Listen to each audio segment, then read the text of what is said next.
A paz a todos. Quero compartilhar com os irmãos uma reflexão para os tempos de hoje. Um tempo onde muitas pessoas estão aflitas, muitas pessoas estão temerosas com tudo isso que estamos vivendo, com medo da pandemia, medo de não ter o que comer amanhã. Nós estamos vendo pessoas, medo da morte, com medo de não conseguir um leito no hospital, medo por causa da vacina, se deve tomar, medo porque vai faltar vacina. A instabilidade das pessoas está muito à flor da pele. Mas a Bíblia nos diz que no mundo teremos aflições. E Jesus ainda nos diz uma palavra que nos dá ânimo, nos deixa uma palavra para nos consolar nesses tempos difíceis, nesses tempos de aflições. Ele nos diz: tente bom ânimo, porque eu venci e vocês também vão vencer. Então nós temos que acreditar que esse tempo de aflição que estamos vivendo hoje, nós vamos vencer, independente do tempo, independente das circunstâncias, independente de tudo que acontecer. E eu quero começar trazendo à memória um casal que é um exemplo para nós, Sara e Abraão. Abraão recebeu uma promessa de Deus com 75 anos de idade. Deus chama ele para sair do meio da sua parentela, no meio de um povo que não estava agradando a Deus. Abraão tinha a casa, tinha alimento, tinha a família, a parentela dele, tudo por perto para dar tudo aquilo que ele precisava. E Deus fala para ele sair do meio dessa parentela. Ele fala para ele ir para uma terra onde ele ia levá-lo, onde ele não conhecia, mas que Deus ia guiá-lo durante todo o caminho. Um tempo onde não existia o GPS como nós temos hoje, um tempo onde não existiam carros com altas velocidades para nos levar, um tempo onde não existia avião, um tempo onde tudo era dificultoso, né? Um tempo onde as pessoas tinham que caminhar muitos dias a pés, muitos dias debaixo de tempestade, debaixo de sol, debaixo de tempos ruins. No caso, Abraão confiou no Senhor e ele foi, já um senhor de idade. E sua mulher tinha 65 anos, então ela também já era uma senhora, não era mais nova. E eles foram rumo a essa terra sem ter noção do que os aguardava. E durante a jornada, Deus ainda lhe faz mais uma promessa, porque eles não tinham filhos. Deus lhe promete um filho e fala ainda que ele seria pai de uma nação, né? Pai de muitos, pai de uma multidão. E ele segue nesse deserto, nesta caminhada, confiando apenas naquilo que o Senhor disse a ele. Quando lemos a Bíblia, nós vemos que Abraão se torna pai com quase 100 anos e Sara já com quase 90 anos. E eu vou te dizer, Sara, além de ter uma idade já avançada, que vai contra tudo aquilo que a medicina diz, ela amamentou, ela cuidou, tudo que uma mulher nova podia dar. Ou seja, ela conseguiu carregar, ela conseguiu amamentar, ela conseguiu dar os banhos, ela fez tudo aquilo que uma mulher com a idade certa de ter filhos conseguia fazer. Sara não teve nenhuma dificuldade, porque a Bíblia fala que Sara cuidou de Isaac com todos os cuidados de uma mãe. Então, eu vejo assim, Deus é um Deus de promessa que cumpre. Esse tempo demorou cerca de 25 anos. Cerca de 25 anos. Você sabe o que é esperar 25 anos um filho?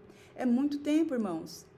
Então, quando Deus faz uma promessa, nós temos que confiar, nós temos que acreditar. Não é no nosso tempo, às vezes a gente acha que Deus fez uma promessa e é para hoje, é para amanhã, é para imediato. A gente já sai acreditando, eu vou abrir a porta da minha casa e eu vou encontrar a promessa se cumprindo. Não, é no tempo de Deus. Sabe por quê? Porque Deus precisa nos preparar para receber essa bênção, esse milagre. E às vezes nós não estamos preparados, nós não estamos prontos, mas Deus sabe, Deus conhece o nosso coração, Deus sabe o tempo certo de nós recebermos. Eu quero ler uma porção da palavra do Senhor que está em Isaías 43. Do versículo 1 em diante diz: mas agora, assim diz o Senhor que te criou, ó Jacó, e que te formou, ó Israel. Não temas, porque eu te remi, chamei-te pelo teu nome, tu és meu. Quando passares pelas águas, estarei contigo. Quando pelos rios, eles não te submergirão. Quando passares pelo fogo, não te queimarás, nem a chama arderá em ti, porque eu sou o Senhor teu Deus, o Santo de Israel, o teu Salvador. Dei o Egito por teu resgate, a Etiópia e a Seba em teu lugar. Visto que foste precioso aos meus olhos, também foste honrado e eu te amei. Assim dei os homens por ti e os povos pela tua vida. Não temas, pois porque estou contigo, trarei a tua descendência desde o Oriente e te ajuntarei desde o Ocidente. Veja, aqui Deus fala que ele chama Jacó pelo seu nome, chama Israel pelo seu nome. Deus está chamando você também pelo seu nome, assim como Deus chamou Abraão pelo nome dele, falou com Sara pelo nome dela, deu a promessa a eles pelo nome deles. Ou seja, Deus nos conhece, Deus conhece cada um de nós, Deus não é indiferente, Deus não conhece somente alguns, não, a palavra dele diz que ele nos conhece melhor do que nós, nos conhece ainda no ventre das nossas mães, e ele já traça um plano para cada um de nós. Então Deus sabe de tudo que nós vamos passar, de tudo aquilo, e Ele sabe o que podemos suportar, porque a palavra de Deus também diz que Ele não dá carga maior do que nós podemos suportar.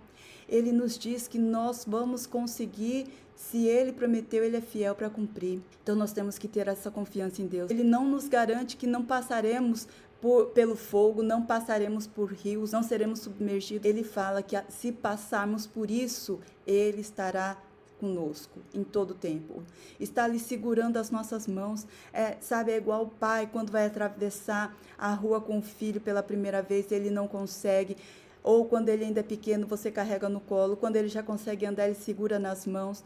Ele nos garante isso, e ele ainda promete segurança, conforto, ele nos promete proteção. Então nós temos que acreditar nisso. Muitos estão com medo do amanhã, mas a palavra de Deus diz: basta o mal de cada dia. Se a gente começar a sofrer por antecipação, nós nunca vamos conseguir viver o dia de hoje. Nós sempre vamos estar vivendo com o medo do dia de amanhã já. Não sofra o que você vai ter que sofrer amanhã. Hoje já é o suficiente. Às vezes amanhã nem vai ter mais pandemia. Às vezes amanhã a gente vai ver um novo dia, né? Nós não sabemos o que nos tem aguardado amanhã. Nós temos que confiar na palavra de Deus, nós temos que confiar que Ele está no controle. Eu quero ler em Jeremias 17, do 7 ao 8, diz: bendito o varão que confia no Senhor e cuja esperança é o Senhor. Porque é como árvore plantada junto às águas, que estende as suas raízes para o ribeiro, e não receia quando vem o calor, mas a sua folha fica verde, e no ano de sequidão não se afadiga, nem deixa de dar frutos. Veja, Deus está falando, se nós confiarmos no Senhor e depositarmos a nossa confiança no Senhor, nós seremos como essa árvore, né, que pode vir a sequidão, mas as nossas raízes vão estar tão profundas, que vamos alcançar as águas. Ou seja, nossa raiz tem que estar profundas em Deus, que não faltará o fruto, pode ser o tempo que for, mas não estaremos sem a presença de Deus. O nosso coração vai estar em paz, o nosso coração vai estar alegre, por mais que nós estejamos vivendo tempos difíceis. Por mais que nós estejamos vivendo tempos onde não conseguimos ver saída, Deus é a nossa esperança, Ele diz. Ele tem que ser a nossa confiança. Olha o que está escrito em Provérbios 3, do 5 ao 6. Confia no Senhor de todo o seu coração. Não te estribes o teu próprio entendimento. Reconhece-o em todos os teus caminhos e Ele endireitará as tuas veredas. Nós precisamos depositar o nosso coração na confiança em Deus, ou seja, não confiar na nossa força, não confiar naquilo que nós podemos fazer, porque nós somos limitados. Deus não é limitado, Deus é o Deus do impossível, Deus é o Deus que age em todo o tempo. Ele fala que Ele é o Deus que provê todas as coisas. Ele fala que Ele é o médico dos médicos. Onde a medicina não alcança, a mão dEle alcança. Onde os remédios não podem tratar, Ele fala que Ele tem o bálsamo de Gileade para nos tratar. Ele tem águas vivas, águas que purificam, águas que curam, águas que limpam o nosso interior. Então nós temos que confiar no Senhor, nós temos que depositar a nossa confiança naquele que pode todas as coisas, que é o dono de todo o tempo, que é o dono de tudo, aquele que pode fazer muito mais do que nós podemos e muito mais de onde nós podemos ir. É aquele que nos guia, mesmo quando não conseguimos ver um palmo na nossa frente. Nós temos que ser a diferença. Quando nós confiamos no Senhor, nós somos até capazes de ajudar aqueles que estão mais perdidos do que nós. A partir do momento que nós confiamos no Senhor, nós conseguimos fazer um tempo difícil que estamos vivendo como uma lição de vida para o nosso próximo, o nosso luto como uma esperança para o nosso próximo, a nossa dor como um refrigério para o nosso próximo, porque nós vamos estar espelhando aquilo que Deus está depositando dentro de nós, porque nós estamos confiando no Senhor. A palavra de Deus diz: buscai ao reino de Deus em primeiro lugar, porque se Ele está cuidando do lírio do campo, se Ele cuida da comida dos pássaros, como que Ele não vai cuidar de nós, que também fomos criados com as suas digitais?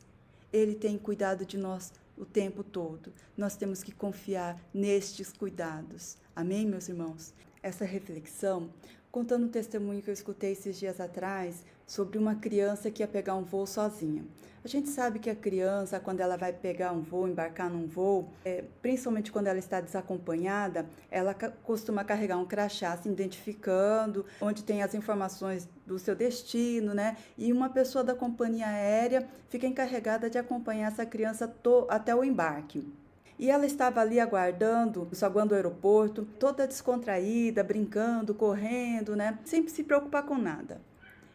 Até que chegou a hora do embarque. E nisso tinha uma senhora que ficava olhando para aquela criança admirada, porque ela estava sozinha e ela aparentava ter uns 10 anos. Quando entrou no avião, as crianças desacompanhadas, elas normalmente ocupam as primeiras fileiras. E as pessoas de idade também têm esse direito. Então, logo a senhora sentou do lado dessa criança. O voo decolou, tudo tranquilo. E durante o voo começou a passar por uma área de tribulação. Uma área onde o avião começou a tremer, onde o avião começou a subir e descer, onde as pessoas começaram a ficar preocupadas, você via aquela agitação, o piloto dando o comando, né, para as pessoas não se levantarem, ficarem calmas, sentadas, com o cinto preso e tudo mais. E chegou que a velhinha olhava para a criança e ela via a criança tranquila ali, né, brincando com seus brinquedinhos, agindo como se nada tivesse acontecendo. Passou a área de tribulação. A senhora, admirada, virou para a criança e falou assim: nossa, você está de parabéns, você não sentiu medo, né? Você ficou tranquilo. Quantas pessoas com mais idades que você ficaram desesperadas neste voo, ficaram aterrorizadas, você via pelo semblante das pessoas que elas estavam com medo e você não em nenhum momento demonstrou isso. O que te fez ficar tão tranquila assim? Daí a criança olhou para a senhora e disse: nada, apenas que o meu pai é o piloto deste avião. Ou seja, a criança sabia, ela tinha confiança de que aquele voo que ela estava, aquele avião, por mais que ela estava passando por aquele espaço de tempo difícil, ele ia aterrissar tranquilamente, ele ia chegar no seu destino, porque ele confiava na pessoa que estava pilotando o avião, que era o seu pai. Eu vejo assim, nós temos que ser igual a esta criança, nós temos que acreditar que Deus é o piloto deste avião, neste tempo que estamos vivendo. E este tempo vai passar para a glória de Deus. Amém?